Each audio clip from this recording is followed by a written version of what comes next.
बोलो वृंदावन बिहारी लाल, जय जय श्री राधे। परम मंगल श्रीमद् भागवत महापुराण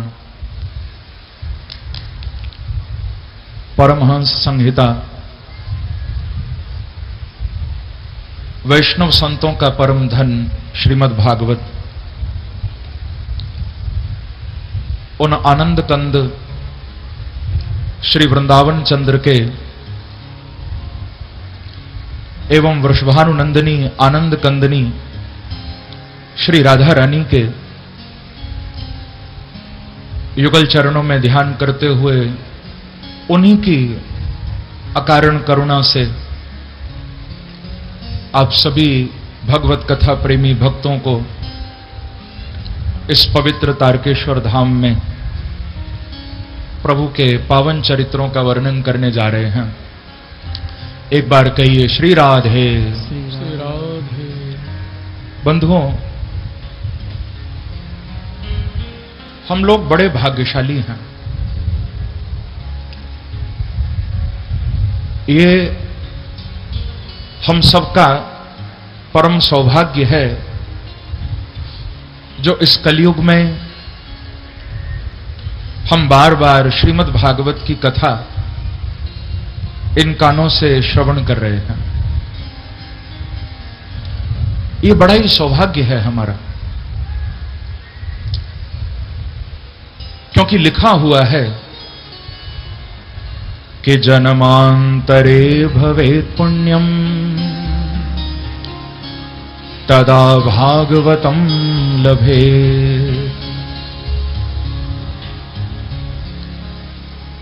भागवत के संबंध में ये बात बड़ी प्रसिद्ध है कि जन्मांतरे भवेत् पुण्यम। जब इस जीव के अनेक जन्मों के पुण्यों का उदय होता है तब उसे श्रीमद् भागवत का श्रवण प्राप्त होता है।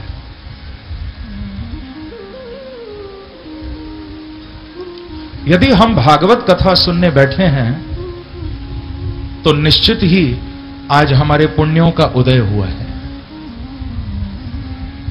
न जाने कौन से पुण्य आज हमारे जीवन में सामने आ गए हैं जो हम भागवत कथा में आ गए। जन्मांतरे, एक जन्म नहीं अनेक जन्मों के पुण्य। और वो पुण्य भी कौन से हैं ध्यान रखना। श्री वल्लभाचार्य जी महाराज जो भागवत के महान टीकाकार हुए, उन्होंने भागवत के मंगलाचरण में कृतभी शब्द की व्याख्या में यह बात कही है कि कौन सा पुण्य हमें भागवत सुनवाता है। तो कहा भगवत भागवत परिचर्या जन्यम पुण्यम। कौन सा पुण्य है? क्या हमने किसी को दान किया होगा तब हम भागवत सुन रहे हैं? तो कहा नहीं। दान की पहुंच प्रभु की कथा तक नहीं है। किसी को दान किया होगा तब आप भागवत नहीं सुन रहे। तो क्या हमने तीर्थों की यात्रा की इसलिए आज हम भागवत सुन रहे हैं? नहीं। तीर्थों की यात्रा का फल भी भागवत कथा नहीं है। क्या हमने कोई यज्ञ किया होगा तब हम भागवत सुन रहे हैं? नहीं। किसी यज्ञ का फल श्रीमद् भागवत की कथा नहीं है।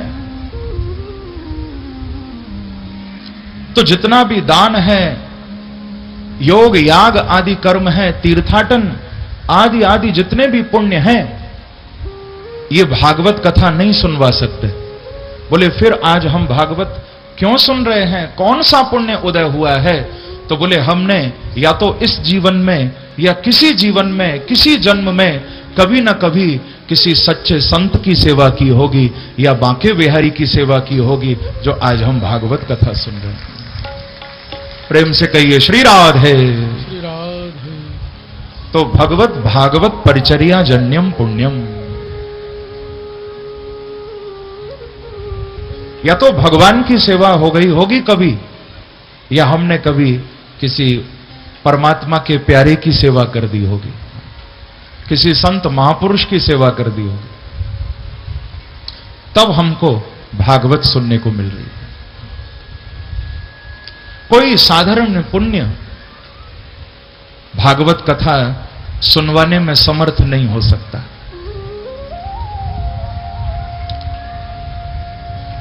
तो हम लोग बड़े भाग्यशाली हैं बंधुओं, जो आज भागवत कथा में हम पुनः बैठे हैं। ये वो दिव्य कथा है जो भागवत का आश्रय ले लेता है। ऐसा लिखा हुआ है, कुल पंक्ति ही सुतारिता। जो भागवत कथा का आश्रय ले लेता है वो 3 कुलों को तार देता है। 3 कुल तर जाते हैं। यदि तुम कथा में आए हो ना, तो तुमसे जुड़े हुए 3 खानदान, 3 कुल तर जाएंगे। कौन कौन से कुल? सबसे पहले तो तुम्हारा अपना कुल तरेगा, दूसरा तुम्हारी ननिहाल, तुम्हारी मां का कुल भी तरेगा, और तीसरा यदि शादी हो गई है तो तुम्हारे पति का कुल या पत्नी का कुल, बोले वो भी श्रीमद् भागवत कथा से तर जाएगा। ये 3 कुल उसके तर जाते हैं जो भागवत की कथा में बैठ जाता है। एक बार कहिए श्री राधे। श्री राधे। तो आप सोचो भागवत की कितनी महिमा होगी। और ये कथा तो वैसे भी बड़ी विशेष होने वाली है, क्योंकि तारा बाबा के चरणों में हम बैठकर इसका आनंद लेंगे। उनका आशीर्वाद भी निरंतर हमारे ऊपर बरसेगा, क्योंकि बंधुओं मैं तीसरी बार यहां आया हूं। आपको मालूम होगा आज से लगभग 7-8 वर्ष पूर्व मेरे पूज्य गुरुदेव, मेरे पूज्य पिताश्री भी आए थे यहां, और उन्होंने भी बाबा को कथा सुनाई थी। 8 वर्ष हो गए। उस समय भी मैं उनके साथ आया था। और फिर गत वर्ष ये सेवा मुझे मिली, मैंने आकर भागवत यहां सुनाई, और बहुत आनंद गत वर्ष भी हमने लूटा कथा में। तो अब ये तीसरी बार मैं यहां आया हूं। मंगलाचरण करते हुए महात्मा का प्रारंभ श्री वेदव्यास जी कर रहे हैं, और ये मंगलाचरण का श्लोक बड़ा ही प्यारा है। मैं चाहूंगा आप सब मेरे साथ ये श्लोक गाओ, क्योंकि भागवत के एक एक श्लोक में मेरे बांके बिहारी बैठे हैं। कौन बैठा है? बांके बिहारी बैठे। एक एक श्लोक के एक एक अक्षर में प्रभु बैठे। तो मैं चाहूंगा आप सब मेरे साथ मिलकर ये श्लोक गाओ। बड़ा सुंदर श्लोक है। पहले मैं गाऊंगा, पीछे आप गाना। सच्चिदानंद रूपाय, सब गाओ। सच्चिदानंद रूपाय विश्वोत्पत्त्यादि हेतवे, विश्वोत्पत्त्यादि हेतवे, तापत्रय विनाशाय, तापत्रय विनाशाय, श्री कृष्णाय वयं नुमः, श्री कृष्णाय वयं नुमः। बहुत सुंदर ये श्लोक है। इस मंगलाचरण के श्लोक में भगवान के चरणों में प्रणाम की गई है। श्री कृष्णाय वयं नुमः। हम सब मिलकर सच्चिदानंद स्वरूप विश्व की उत्पत्ति, पालन, प्रलय करने वाले, तीनों तापों को मिटाने वाले उन बांके बिहारी श्री कृष्ण के चरणों में हम बारंबार प्रणाम करते हैं, वंदन करते हैं। प्रणाम किया करो रोज, भगवान को भी, संत महापुरुषों को भी, अपने से बड़ों को भी प्रणाम किया करो। भागवत में तो यह लिखा है कि केवल बड़े ही नहीं, कोई भी मिल जाए उसे प्रणाम किया करो, कोई छोटा भी हो तुमसे। क्यों? क्योंकि शरीर छोटे बड़े हो सकते हैं, पर भागवत में भगवान कह रहे हैं कि सबके अंदर बैठा हुआ तो मैं ही हूं। आत्मा रूप से तो सबके अंदर मैं ही बैठा हूं। शरीर भले ही किसी का आयु में बड़ा हो या छोटा हो, लेकिन आत्मा तो सबकी एक है, तो प्रणाम किया करो। हमारे यहां व्यक्ति के लिए प्रणाम नहीं बताया, शक्ति के लिए प्रणाम बताया। आप इंसान की दृष्टि से प्रणाम करोगे तो बड़ी मुश्किल हो जाएगी। कभी लगेगा इसमें तो ये बुराई है, ये तो ऐसा है, ये तो वैसा है। हर व्यक्ति में आप 100 बुराइयां ढूंढ लोगे तो प्रणाम नहीं कर पाओगे। व्यक्ति मानकर नहीं, ये मानकर कि इसमें भी भगवान बैठे हुए हैं, आप दिल से सबको प्रणाम कर लिया। सब परमात्मा के रूप। मैंने सुना एक फकीर थे, सारा दिन बैठे रहते थे, लोग उनके सामने से निकलते जाते थे, सबके चेहरे देखते रहते थे और हाथ जोड़ते रहते थे। कोई भी गुजरता उसका चेहरा देखते और हाथ जोड़ लेते। एक बार कुछ लोग आए, लोगों ने आकर कहा कि बाबा, अरे कभी भगवान को भी याद करते हो क्या? कभी माला भी उठा लिया करो। हमने आज तक आपको नहीं देखा तुमने कभी माला उठाई हो, कभी भगवान का नाम लिया हो, बस सारा दिन बैठे बैठे सबकी सूरत देखते रहते हो। अरे कभी माला भी उठा लिया करो। तो संत हंसकर कहते थे, भैया ये जितने भी संसार में सूरत वाले हैं ना, ये सब मेरी माला के दाने हैं। मैं इनको देखता हूं और उसकी याद मुझे आती रहती है, मेरी इबादत होती रहती है, क्योंकि हर सूरत में मुझे वो ही दिखाई देता है। तो माला उठाने की जरूरत ही नहीं। हां, माला तो अभी उनको उठानी है जिनको हर सूरत में भगवान नहीं दिखाई दे रहा। हम जैसे लोग, हम किसी से दुश्मनी करते हैं, किसी से प्रेम करते हैं, अभी साधना में जो लगे हुए हैं उनके लिए सावधानी है। लेकिन जो सिद्ध हो गए उनको तो कण कण में परमात्मा दिखाई देता है, हर जन्म में, हर क्षण में भगवान दिखाई देता है। तो ऐसे उन श्री कृष्ण को हम सब भी बारंबार हृदय से प्रणाम करें। बोलो सच्चिदानंद भगवान की जय। प्रणाम किया गया। आगे कथा वेद व्यास जी बड़ी प्यारी सुना रहे।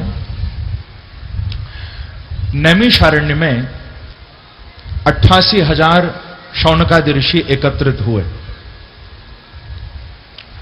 और सूत जी महाराज उनके बीच में बैठे। सूत जी के चरणों में कुछ प्रश्न किए गए हैं। क्या प्रश्न किए आप भी सुनिए। शौनकादि ऋषि कह रहे हैं कि अज्ञान ध्वांत विध्वंसा कोटि सूर्य समप्रभ सूताख्य हि कथा सारम मम कर्ण रसायनम। बड़ा ही प्यारा प्रश्न किया। कहते हैं, हे गुरुदेव, आप तो साक्षात ज्ञान के दीपक हो। जैसे आकाश में जब सूरज आता है, सूर्य प्रकट होता है तो संसार के अंधेरे को दूर कर देता है, ऐसे ही है सूत जी, जैसे सूरज संसार के अंधकार को दूर करता है, आप जैसे सद्गुरु अज्ञान के अंधकार को दूर कर देते हैं और उसमें आप श्रेष्ठ हो। सद्गुरु का यही काम है, अंधेरे को दूर करते हैं। एक छोटा सा एग्जाम्पल आपको दूं, एक दृष्टांत आपको दूं, बहुत ध्यान से सुनना। एक व्यक्ति अपने घर के बाहर सड़क पर कुछ ढूंढ रहा था। शाम का समय था, बिल्कुल यही समय था, सूर्यास्त होने वाला है और घर के बाहर वो व्यक्ति सड़क पर कुछ ढूंढ रहा है।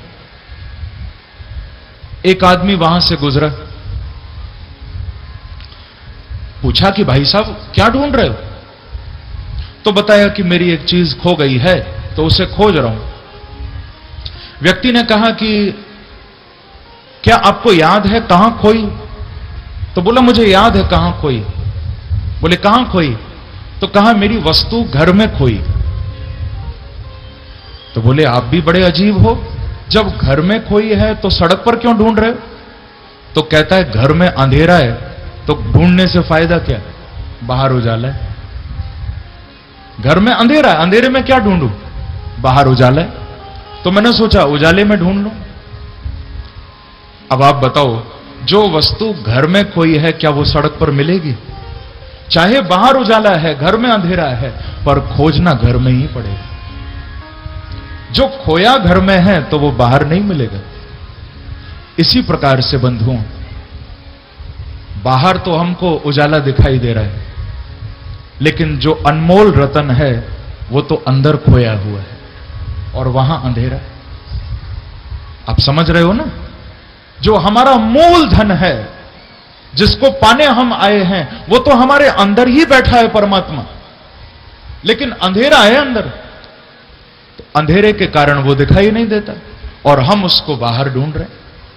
लेकिन सद्गुरुदेव ऐसी कृपा करते हैं कि हृदय में अंधकार मिटता है, ज्ञान का दिया जल उठता है और उस प्रकाश में हमें परमात्मा की झलक मिल जाती है। ये कोई सच्चा सद्गुरु ही कृपा करता है, जो हृदय के अंधकार को दूर करके ज्ञान का प्रकाश कर देते हैं। तो कहा, हे सूत जी, आप हमारे ऊपर भी कृपा करो, हमारे अंदर से उस अज्ञान को आप मिटाओ, ज्ञान का प्रकाश हमारे अंदर हो। हे गुरुदेव,